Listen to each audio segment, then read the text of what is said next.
Welcome back, Shalligators. Today, I think we are gonna have one of our best topics ever. Pamela Anderson. Now, not because of Pamela, because she's chill, she's fine, but because we're going to talk about Pam's new documentary called, I think, Love, Pamela, whatever. And the idea of being in love with being in love. Because if you watch that documentary, and even if you didn't, and if you know anything about Pam Anderson and her ex-husband Tommy Lee, it was their obsessive, like crazy over-the-top love for each other that on some level, I mean, we look at and we're like, ooh, yikes, cringe, dangerous, whatever. But we're also like, don't we all want to be in love like that? Maybe we have been in love like that, but it burns out. So today we're going to talk about the literal chemical happenings in your brain when you're in that kind of love, the name for it, and most importantly, how to extend it. Can you hack those brain hormones? Can you hack your behavior to stay in that ooey gooey, I'm obsessed with you, cocoon honeymoon stage for as long as possible? This is going to be a very scientific video, but also one that you can take into real life and use. And truly, I'm just so excited to talk all about this. But before we get started, you guys join the Shallon Entourage.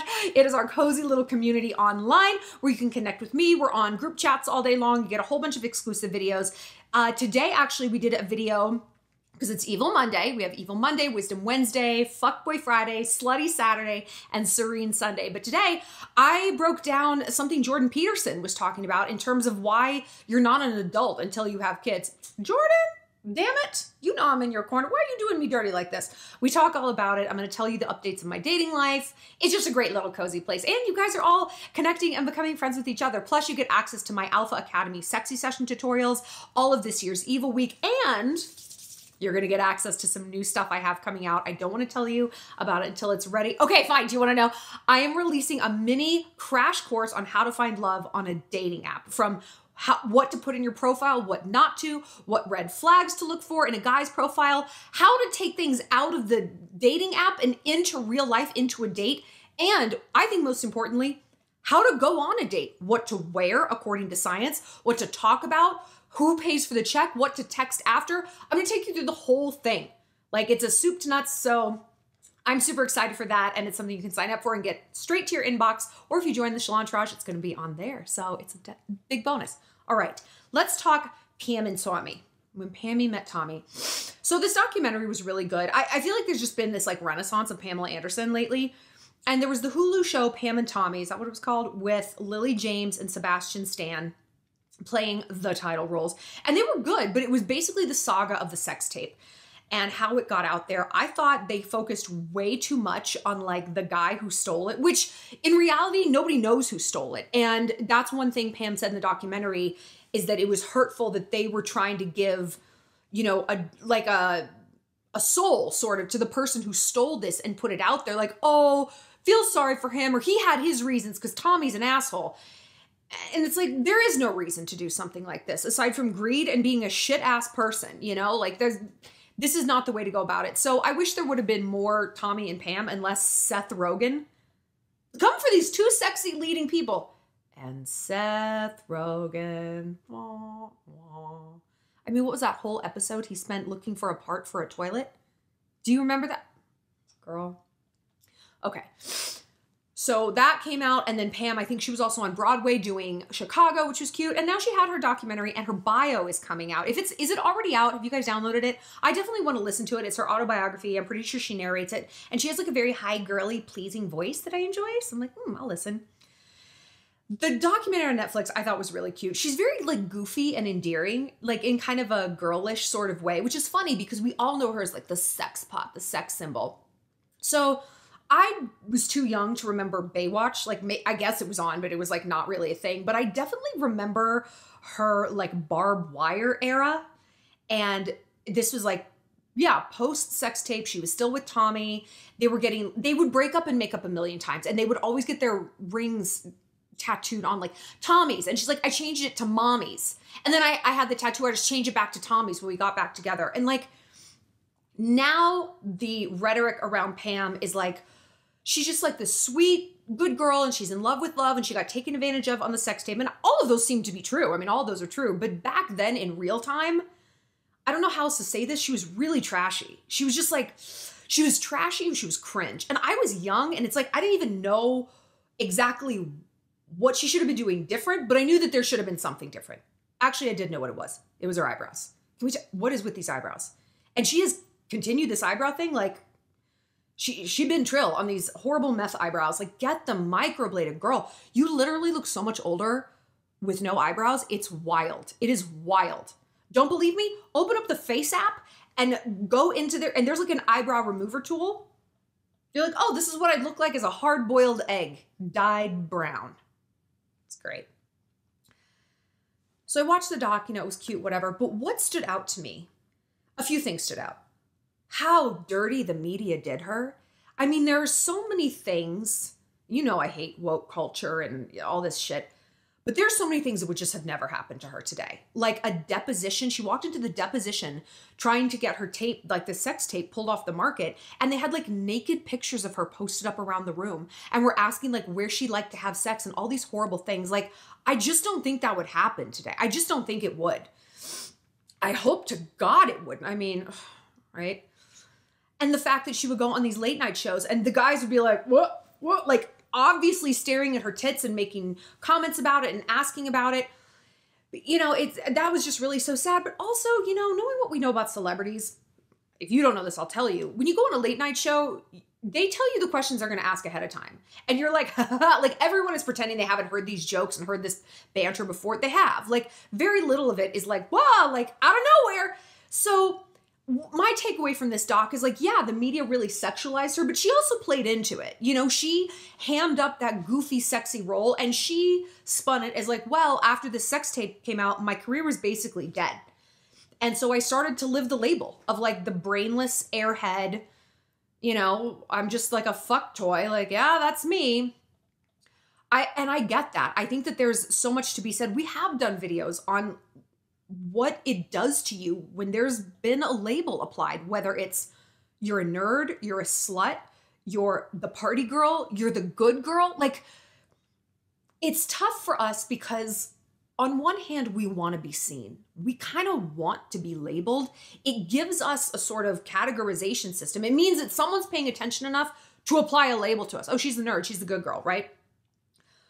But we don't want to be boxed in at the same time because we, as women, as alpha women, are so incredibly complex. Some people out there aren't. I would say the vast majority of people, like, actually, no, not really. What you see is kind of what you get on Crystal. Like, I don't know the crystal as deep as the river runs. But for the rest of us, like, don't you box me in. This is crazy. And this is why I've always been so turned off by people who define themselves by their sexuality. It's like, I'm a queer. That's like, why is it the first word out of your mouth? That's all you are? Who you fuck? Lord, my God. You kiss your mom with that mouth? Come on, girl. Like, there's so much more to you than that, than how you look, who you have sex with. I mean, my God, call me old-fashioned, but define yourself by how much money you make. Right? Like, I'm a New Yorker. Like, we're not defined by who we sleep with. We are defined by classiness. Anyway. So I really felt for her and that she felt so boxed in by that.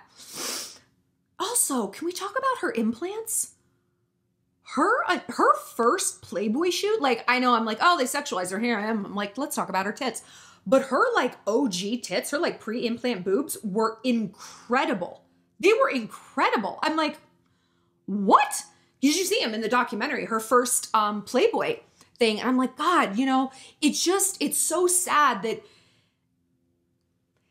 we think that like, oh, it's men who make women feel bad about their body. It's men who are like, oh, you need bigger boobs. It's women. I mean, that was Pam's experience. She was like, fine. And then she was at the mansion and one of the other playmates was like, oh, sweetie, everyone's had surgery. It wasn't a guy saying that. Hefner pulled her out of nowhere. It was like, thumbs up, green light. You're a cover model. Look at those tits. Amazing. Like, it be your own people. It be your own people. And I hate to say, don't trust women's advice or opinions of you, but it does, I think, Sometimes women can be nefarious in their motives and not even purposefully or awarenessy about it. Just, oh, you should get your tits done because it's like, well, I got my tits done and I need to justify it by converting everybody else, right? It's like a self-justification system. Sometimes it be your own people. So I felt bad for her that she felt compelled to get all of that stuff done. And again, I want to know who talked her into the eyebrows. I'm sorry I have to keep going back to the eyebrows, but it just blows my mind. And it blows my mind she's continuing. I know I've said this. I have to say it again. But more than anything, what stood out to me in this was her insane pattern of insane relationships. And this, of course, is fueled by her parents' insane relationships. I mean, kicking mom out of the car and mom going through the windshield and fights and makeups and fucking on the kitchen table after they fight. This was so normal to Pam and her brother, right?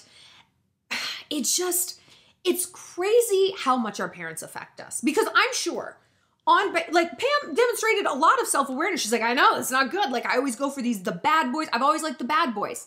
You know they're bad. They're called bad boys. It's the same. It's the word you're saying. And yet we cannot pause and stop doing that. We cannot override what we have been brought up with. Yes, we motherfucking can. Yeah. Yes, we can. Did you override your urge to breastfeed? Okay. Did you override your natural inclination to poop in your pants? Also, yes. Is this measurably harder? Yeah, fucking for sure. It's your coding. It's your normal zone, it's your resting heart rate, if you will. But are we so weak that we are slaves to history? No. It takes a lot of effort though, and it sucks. My personal coding is being alone. Like, that's what was modeled for me. I grew up with just my mom. She suffered no fools when it came to dating. She was like, bye, like, I am good on my own. And I look around my life and I'm like, okay. So I am actively bucking that trend.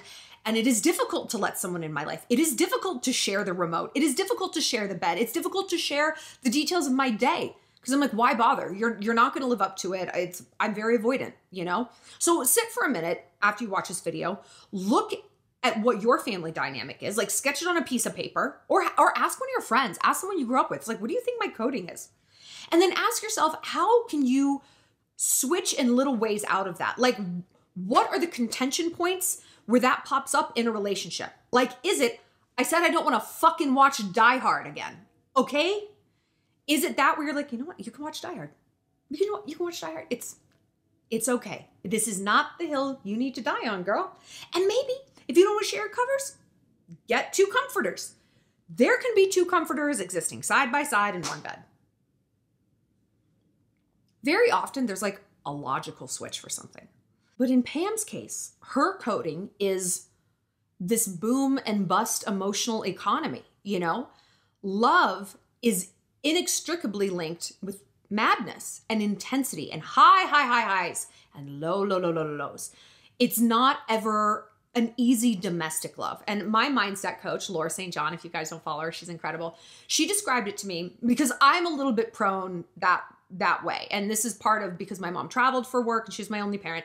So when she would come home, I was like, I was just basking in the glory of attention and love. And when she was gone, it's like I was on the dark side of the moon, like it was very difficult for me. So I get where Pam is coming from. I get it. And I feel like a lot of us do.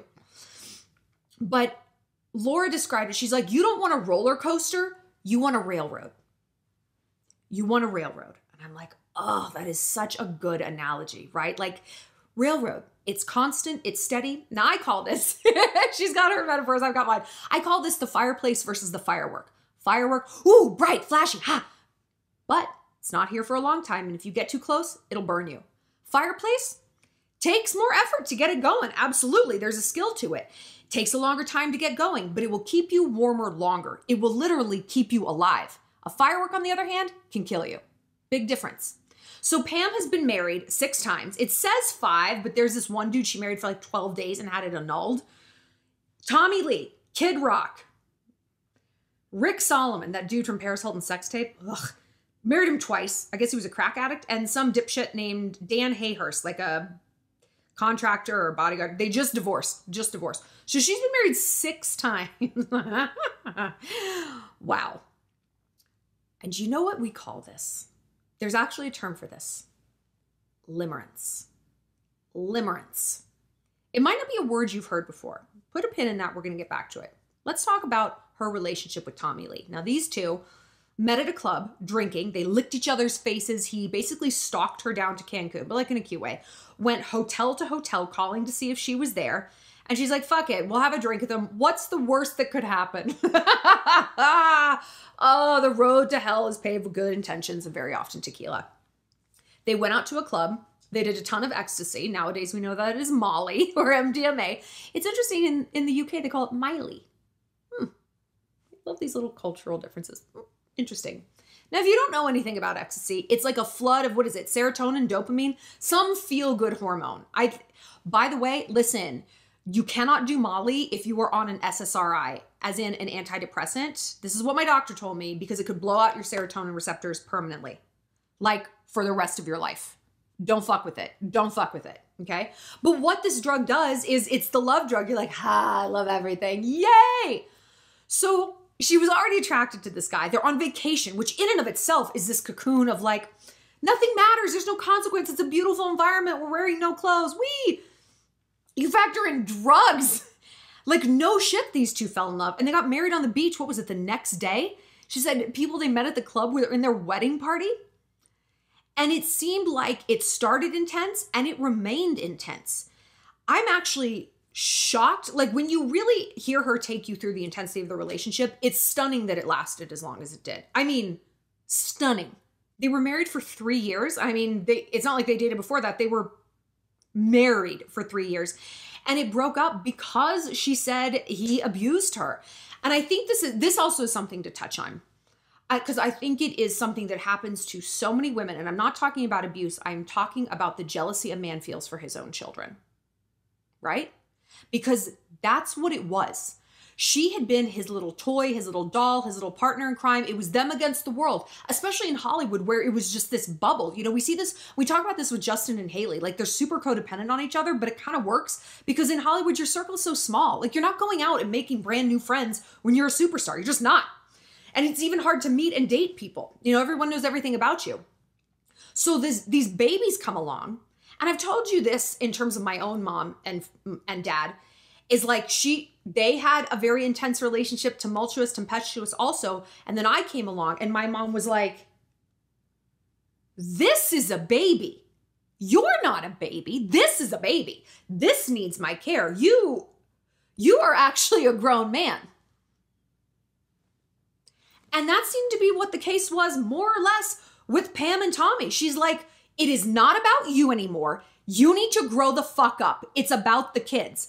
And he was like, wah! And he said during that incident, I just want my wife back. I just want my wife back. And I think this is something that so many men deal with. We know, we have discussed before, statistically, the number one time a woman gets cheated on is when she's pregnant. Trash. But think about it from a man's point of view. This woman who was like, I love you, I would die for you. Suddenly she's like, I would die for this thing in my tummy. Also, I'm gassy and my ankles are swollen. Fuck you. I want some chow mein. I'm so sorry. It's like, what is happening here? There's this little parasite swimming around, feeding off its host and working the controls. You can't blame a man for being like, I don't know what my place is here. I don't know what my place is in my wife's affections. I have no idea what to do with this thing that's going to exit her body in a few months. I just feel very neglected. You can't blame a man for feeling that way. You, of course, can blame him for cheating. You can't blame him for feeling that way. The answer is go to therapy. Go to your pastor. Talk to your wife about it. It's not, go put your dick in something you meet at Chili's. Don't do that. But we see that with Pam and Tommy. I mean, maybe he didn't cheat on her while pregnant because I don't think he truly conceptualized what it was going to be like when the baby got there. You know, it's always just blows my mind just how people rush into parenthood. I don't know. I mean, I could do a whole video on that. By the way, have you followed Tommy's Instagram? It's like I would say a 16-year-old boy. It's more like a 12-year-old boy is posting. It's like memes about like gay thing, like, ha ha ha, like gay guys in porn be like, they're like weird It's like a 12-year-old's sense of humor. Like you would expect him to encounter breasts and go like honk honk like that. The man is 60 years old. And we can touch on his new wife, Brittany Ferlin. Ugh. How she posted that weird TikTok of her being like, oh, pretending to be Pam, like, oh, this is how Pam would act if I died. Oh, I think it's very important to note in Brittany's defense, she's not funny, and she was never funny. She's like a Vine star. Do you guys remember Vine, right? She's not funny. And so she makes dumb jokes because, yeah, she's got a banging body, like an insane body, and she's hot. And I think she never understood that guys were laughing at her because they wanted to fuck her. She's like, no, I'm really funny. And girls are like, okay. Like, put her in a room with Eliza Schlesinger. Yo, one of them is not leaving alive. Anyway, Tom and Pammy. Yeah, that's right. Tommy and okay. They had an intense relationship. And like I said at the beginning, who doesn't want that? I mean, do you want that for a lifetime? No. But I want to be in love like that. Like, I don't want it with that guy, but I want what she had. I want that feeling. Who doesn't want to be so in love with someone you just can't stop filming each other fucking? Like, that's so crazy. But like, who doesn't want to be crazy in love and swept away and be like, I'm a cringe lord on Instagram? It would be amazing to just be like, I know I am so out of control, but like, I'm so out of control. This is amazing. We're lying if we say we don't want that, even for a little bit. Again, like, no, can you build a family off of that? Clearly not. Clearly not. Because once Pam's intensity reoriented to her kids, and she seems like a great mother, and he seems like a good dad. You know, I don't know. She seems like a great mother. Like, once that intensity takes a different route or dials down a little bit, the person who is still super plugged in and intense, I mean, they feel hung out to dry. And what do we say? Like, grief is love with no place to go? Tommy seemed like he was in a bit of a grief state. And listen, no excuse for him, like, roughing her up, you know, if that's what happened, which I tend to believe her. I don't think she would torpedo her marriage for someone she deeply loved and seems to still really love by like making something like that. I just, you know, and I'm not a believe all women kind of chick, not at all. But, you know, I felt for her watching her talk about Tommy. It's obvious that like that is still so large. And it also seems very obvious to me she was chasing that high with every other man she dated after him and probably before him. But he was the one that stuck. So what is this? Well, like we said, limerence. I didn't know that this feeling had a name. It was actually one of my good friends, Mandy Brook Official. Follow her on Instagram. She's fantastic. She does these amazing little parodies and talks about like emotional healing. She's great. Hi, boo. But she was the one who was talking to me about it. Also, my friend Anna Lacombe, follow her on Instagram as well. She's a career coach and she specializes in first generation women, like your parents might be immigrants and you don't know how to navigate careers because no one in your family has ever done it. And just, she's a great career coach in general. Give her a look-see on Instagram, Lacombe, Lakomy, Anna Lacombe. Anyway, you know I gotta shut up on booze. Let's talk about what limerence is. Limerence is that feeling of, I can't breathe without him. You live and die by their text. You can't sleep, you can't eat, you cannot shut the fuck up about them over bottomless mimosas. Everyone is sick of it. Your moods are inextricably linked to how things are going in this relationship. They're not a person. They're a drug. I've been there. You know, if you've had a hurt locker, you get this, 100%. My ultimate hurt locker, oh my God. I mean, he wasn't a man, he was a drug. He was like heroin. I've never done heroin, but I can't imagine it feels very different than getting a text from him in the height of this. And it was after my divorce. I was not in a good place, as most divorcees are not, right? And he was much younger, and he just represented all this fire and freshness. Like, he was just the great reset. And we've talked about hurt lockers and people we just imprint on. And it's so much of the time, I would say actually all the time, I would say all the time, it isn't so much somebody we want to date, it's someone we want to be. Like there is some element to them that we want for ourselves. There's some qualities that we're like, fuck, I wish that could be me. My other Hurt Lockers have been very humble and hardworking. I'm neither. And that was just very attractive to me. And I imprinted on them in a time where I had no direction in my life, or I had no humility. That's pretty much a constant, but now I have direction. And yeah, with the limerence guy, oh my God. So if you're experiencing that, or there is someone you can't get over, touch back to that. Like, who were you when you met them? Give me the police sketch of who you were. Give me the police sketch of who they are. And how did those things fit together? Now with Pam and Tommy, I think he felt like home. I think he reminded her of her parents at a time, and I could be wrong. Am I ever?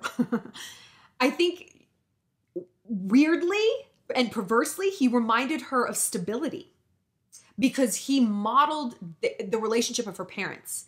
And I think maybe she was craving that intensity. Like if someone doesn't fight for me as hard as they fuck for me, they don't love me. If that's what you saw, because she was talking about her ex, like David Charvet, and it seemed like the relationship kind of petered out, like he's sleeping in a different room and blah, blah, blah. Kelly Slater, who she was dating, it was off and on. We were always seeing other people. I think she wanted someone who would plug super hard into her for better and for worse, you know, as with the intensity, the good intensity. But remember, he was crazy jealous and he was getting violent. He would lash out. I mean, he's a rock star. Like, hello, they're not known for their stability. Even if you watch that Netflix movie, The Dirt, which I've watched, I don't know, 75,000 times, and then I read the book. I'm a real intellectual. He like hits one of his girlfriends, you know, and he's like horrified at himself, but he like punches through a glass window, like all of these things, you know, he's very intense. And I think to her, that was love.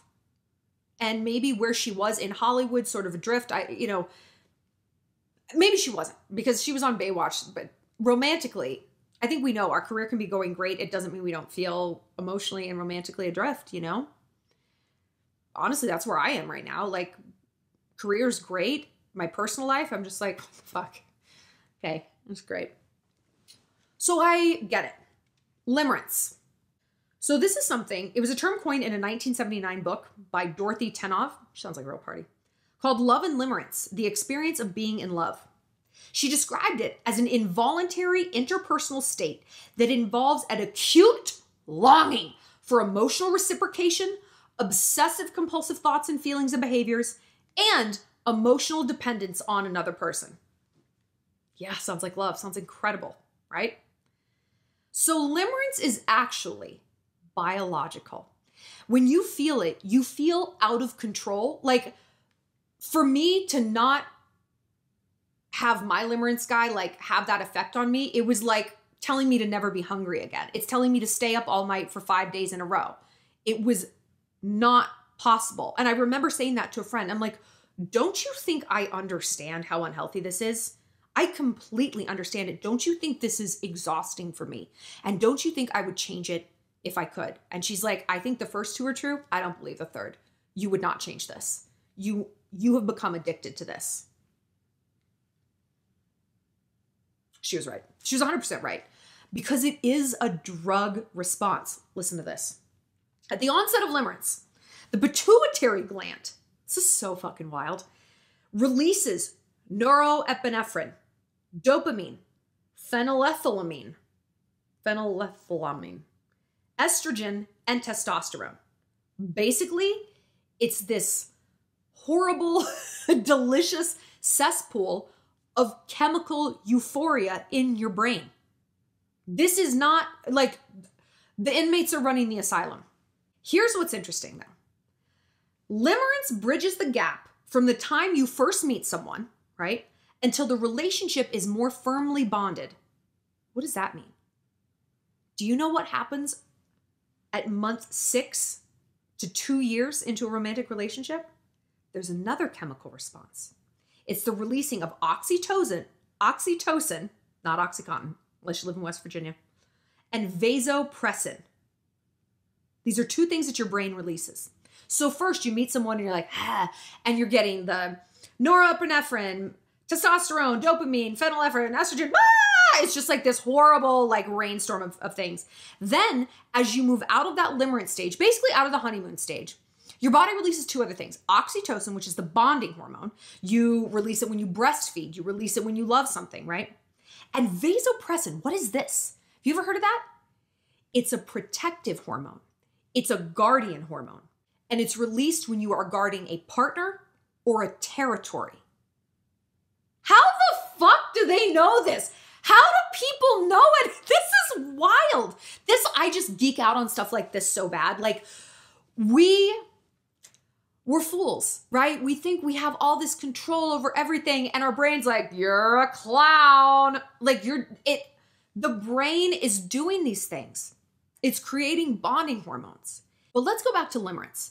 How long does that last? Because it is so intense. I mean, it can be incredibly intense and it's like a range. It's on a spectrum, of course. And if you have a personality disorder, if you have a lot of unresolved trauma, if you're an alcoholic, if you're freshly divorced in New York City, the highs will be higher and the lows will be lower. You know, if you are just your average, not average, but your average alpha who knows her heart and her mind and she has like done a whole bunch of psychological work, you're still going to feel it, but you might feel like you are more in control of it, right? It's always better to be healthier. But limerence, they say, can last 6 months, but it can last up to 2 years if properly nurtured. Now, on one hand, true, like we said, limerence can be destructive. I mean, maybe you don't want to feel like you're living and dying by someone. Okay, then you're going to try to find a more equal place in a relationship. I'm going to sleep in my own house tonight. I don't need to know where you are every second. You're going to move into that more neutral, not neutral, but more balanced state. But who doesn't want to be in that goo goo gaga love stage for as long as possible? So how do you extend that? How do you extend that? Well, some people, they dump people and drug addicts call it chasing the dragon. Like you're always chasing that very first high. And I think that's what Pam was doing. She was always chasing that Tommy high with every other guy she met. And she maybe divorced these guys to feel the lows so she could catapult back up into the high with someone new. You know, it wasn't enough to have the lows within the relationship and the highs within the relationship. She had to torpedo the relationship and find a whole new one, right? That's a much bigger delta, isn't it? So that's what a lot of people do. They're constantly chasing that newness and that dragon. But one thing you can do, and they say this is so interesting, is not tell someone all that much about yourself. Meter it out. And I look at Tom and Pammy. Am I saying that Tom and... I'm trying to say Pam and Tommy. It's just not coming out that way. But it was always funny to me. And it's like one of the cutest, not cutest, actually rather red flaggy things that like, you know, they were on the plane back to LA after getting married. And she's like, so what's our last name? Where do you live? Do you have any siblings? Like they didn't know jack shit about one another. Now, of course, that's an extreme example. Maybe don't get married to someone whose name you don't even know. But there is something to be said for not doing that huge info dump. When meeting a person of interest for the first time, people tend to data dump personal information and accomplishments in an effort to impress the other person. Oof, I feel very attacked right now. This practice can be dangerous. You know what? I know that. That's very accurate. Once you have nothing new to share, the excitement of discovery morphs into ennui, which is a relationship killer. Ennui is a feeling of listlessness and just, it's basically whateverishness. You're like, whatever, it's fucking, I've heard the story, Jeff. I've heard, yeah, no, I know you like did a diorama and you used real dead mice. Like, I get it. We've all like heard it, right? I have a theory that this is when people start having children when they have nothing new to discover about one another. Like Seinfeld said this. I say it's my theory, it's Seinfeld's. He's like, yeah, no, I think people just have kids when they run out of stuff to talk about. I mean, maybe. And if let's say that that was the case with Pam and Tommy, that it's like, okay, I learned your last name. Tommy doesn't seem like he's deep as the river runs. You know, how much is there to discover about a man who posts like penis memes all day, right? Maybe Pam isn't that deep either. I don't know. But when you go from something that's so intense and so incredible and you're dealing with that, the ennui and the whateversness and the letdown of fuck, we're not in that place anymore. Like this is real life now. And it's like, who's taking out the trash? Who's doing these things? That is difficult enough to deal with. But you add in children that compound the growing distance between the two of you. Damn. So look, limerence isn't going to last forever. Eventually, like I always say, at some point, no matter how much chemistry you have, you got to stop fucking, you got to start talking and like doing the dishes and picking up the dog from the vet and just living life. But I think that this is excellent advice. Like, don't do those data dumps right away, which is interesting because we think that's how we bond. I want to tell him everything about myself. No, girl, hold it back. Reduce the supply and you increase the demand. This is also going to be a protective mechanism. I've told you guys before that one great piece of advice this douchey, but correct, dating coach guy gave me one time. Do you remember that show, Shot at Love? Is that what it's called? School of Love? Who cares? Anyway, he was on it. Anyway, he's like, always beware of a guy who's going to like tell you his whole life story on a first date and do this info dump. He's not doing that because he really wants to bond with you. He's doing that because he wants to fuck you. Because at the end of the date, he's going to make a move and you're going to be like, wait, we don't even know each other. We just met. And he's going to be like, what do you mean we just met? I told you this about my grandmother and when I was bullied in high school. Like, he's going to gaslight you, but he's not going to be wrong. He did tell you those things, but that doesn't mean that you know him. You have like information, but that's not the same as knowing someone. Knowing someone is their day-to-day behavior. It's their consistency. It's their moods. It's their biorhythms. It's not actually a resume and a file on somebody. I mean, we have a file on Kim Kardashian. Can we say like, oh, I know her. I know exactly what she's like. No, I've seen her have sex. I still can't say like, oh, I know exactly what Kim K is like. I don't.